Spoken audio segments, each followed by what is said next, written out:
ഭിക്ഷാടന മാഫിയയിൽ നിന്ന് രക്ഷപ്പെടുത്തിയ ജനസേവയിലെ വേൽമുരുകന്റെയും രാജയുടെയും കഥയറിഞ്ഞ് കണ്ണീരണിഞ്ഞ് തമിഴ്നാട് മന്ത്രി. തമിഴ്നാട് സംസ്ഥാന ന്യൂനപക്ഷ വകുപ്പ് മന്ത്രി ജിൻജി KS മസ്താനാണ് ആലുവയിലെത്തിയപ്പോൾ നാടകീയ രംഗങ്ങൾക്ക് സാക്ഷ്യം വഹിച്ചത്. ജനസേവാ ശിശുഭവനിലെ മുൻ അന്തേവാസിയായ വേൽമുരുകന്റെയും രാജമ്മയുടെയും കഥകെട്ട തമിഴ്നാട് മന്ത്രി സങ്കടപ്പെട്ടു. തമിഴ്നാട് സംസ്ഥാന ന്യൂനപക്ഷ വകുപ്പ് മന്ത്രി ജിൻജി KS മസ്താനാണ് ആലുവയിലെത്തിയപ്പോൾ ജനസേവയെപ്പറ്റി കേട്ടതും വേലുവിനെയും രാജമ്മയും ജനസേവാ സ്ഥാപകൻ ജോസ് മാവേലിയോടൊപ്പം നേരിട്ട് കണ്ടതും.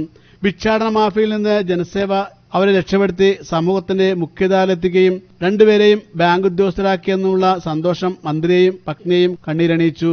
Velu Central Bank of India Angamaly ബ്രാഞ്ചിലും Raja Central Bank of India Ernakulam ബ്രാഞ്ചിലുമായി ജോലി ചെയ്യുന്നു. ഇവരെ ഈ നിലയിലെത്തിച്ച ജനസേവയെയും മന്ത്രി വാനോളം പുകഴ്ത്തി.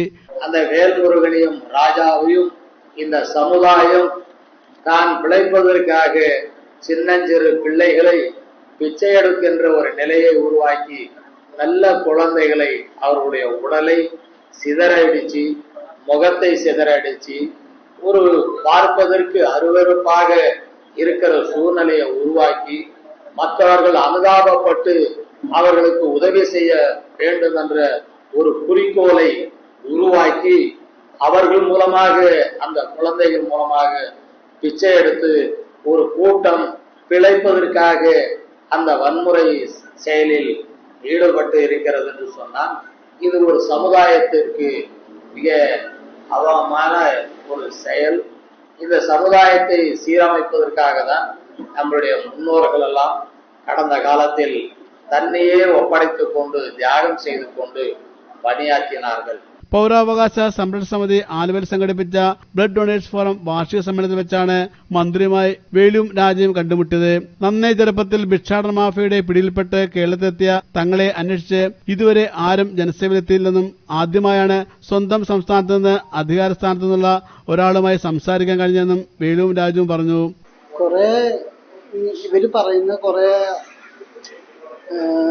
സ്ഥാപനങ്ങള് അതിൽ നിന്ന് കിട്ടുന്ന പൈസ എല്ലാം ഈ നോക്കുന്ന ആൾക്കാര് അവരുടെ ഇഷ്ടത്തിന് ഉപയോഗിക്കുന്ന അങ്ങനെയൊക്കെ പറഞ്ഞിട്ടാണ് ഇവര് അങ്ങനെ ചെയ്യുന്നത്.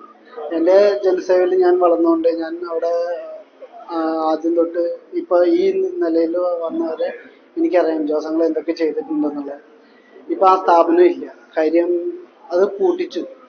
ഒരു എന്താ പറയാ, ഇപ്പൊ ഒരു തെരുവില് ഒരു കുഞ്ഞുപോലില്ലായിരുന്ന സ്ഥലത്ത് ഇപ്പൊ ഞാനൊക്കെ പോകുമ്പോ എന്തോരം ആൾക്കാരാണ് കഷ്ടപ്പെടുന്നത്. ഒത്തിരി പേര് ഞാനിപ്പോ തന്നെ കാണുന്നു. ഇങ്ങനെ സ്ഥാപനങ്ങളില്ലെങ്കിൽ ഞങ്ങളെപ്പോലെയുള്ള ഒത്തിരി പേര് വീണ്ടും തെരുവിലേക്ക് വരും. അവരെ ഒരുപാട് പേര് പീഡിപ്പിക്കാനും ഒത്തിരി കഷ്ടപ്പെടുത്താനും അടിക്കാനും അവരെ കൊണ്ട് ഇങ്ങനെ ബാലവേല ചെയ്യിക്കാനും ഒത്തിരി പേരൊക്കെ ഇതിന്റെ പുറകിലുണ്ട്. തങ്ങളെ കൂടാതെ ജനസേവ തമിഴ്നാട് സ്വദേശികളായ 100-ലധികം പിഞ്ചുബാല്യങ്ങളെ തെരുവിലെ ക്രൂരതകളിൽ നിന്നും രക്ഷിച്ചിട്ടുണ്ടെന്നും അവർ മന്ത്രി അറിയിച്ചു. തങ്ങളെപ്പോലെ നിരവധി കുട്ടികൾ ഭിക്ഷാടന ലഹരി മാഫിയകളാൽ ഇന്നും നശിക്കപ്പെടുന്നുണ്ടെന്നും അവരെയും കൂടെ സമൂഹത്തിന്റെ മുഖ്യധാരയിലെത്തിക്കാൻ മന്ത്രി എന്ന നിലയിൽ അങ്ങ് ഇടപെടണമെന്നും അവർ മന്ത്രിക്ക് നൽകിയ നിവേദനത്തിൽ ആവശ്യപ്പെട്ടു. 2003 ഏപ്രിൽ 3 ആലുവയിൽ ശരീരമാസകലം 70% പൊള്ളലേറ്റ നിലയിൽ ആലുവ ഗവൺമെന്റ് ആശുപത്രിയിൽ എത്തിച്ച വേൽമുരുകനെ ഡോക്ടർ വിജയകുമാറിന്റെ നിർദ്ദേശപ്രകാരമാണ് ജോസ് മാവേലി ചികിത്സക്കായി ഏറ്റെടുത്തത്. എറണാകുളം മെഡിക്കൽ ട്രസ്റ്റ് ആശുപത്രിയിൽ എത്തിച്ചാൽ കുട്ടിയെ രക്ഷപ്പെടുത്താനാകുമെന്ന അദ്ദേഹത്തിന്റെ വാക്കനുസരിച്ചാണ് പണമേറെ ചെലവഴിച്ച് വേലുവിനെ എറണാകുളത്ത് എത്തിച്ച് ചികിത്സിച്ചത്. പിന്നീട് ആലുവ അൻവർ മെമ്മോറിയൽ ആശുപത്രിയുമായി 1 വർഷം നീണ്ട ചികിത്സക്കൊടുവിൽ വേലുവിനെ ജീവിതത്തിലേക്ക് തിരികെ കൊണ്ടുവരാനായതെന്ന് ജോസ് മാവേലി പറഞ്ഞു. ഭിക്ഷാടനത്തിൽ നിന്ന് പറഞ്ഞ പണം പിടിച്ചെടുക്കാത്തതിൽ കുപിതനായ ഭിക്ഷാടന മാഫിയ തലവനാണ് വേലുവിനെ പെട്രോൾ ഒഴിച്ച് കത്തിച്ചത്. വേലു ഇന്ന് വിവാഹത്തിന് 3 വയസ്സുള്ള പെൺകുട്ടിയുടെ പിതാവുമാണ്. 2002 ഡിസംബർ 20-നാണ് തമിഴ്നാട് സേലം സ്വദേശിയായ രാജയെ ജനസേവാ സംരക്ഷണത്തിനായി ഏറ്റെടുത്തത്. ഭിക്ഷാടന മാഫിയയുടെ ശാരീരിക പീഡനത്താൽ തളർന്ന് അവശനായി വടക്കാഞ്ചേരി ബസ് സ്റ്റാൻഡിൽ നിന്ന് രക്ഷപ്പെടുത്തി സാമൂഹ്യ പ്രവർത്തകരാണ് രാജയെ അന്ന് ജനസേവയിലെത്തിച്ചത്. News bureau Ernakulam.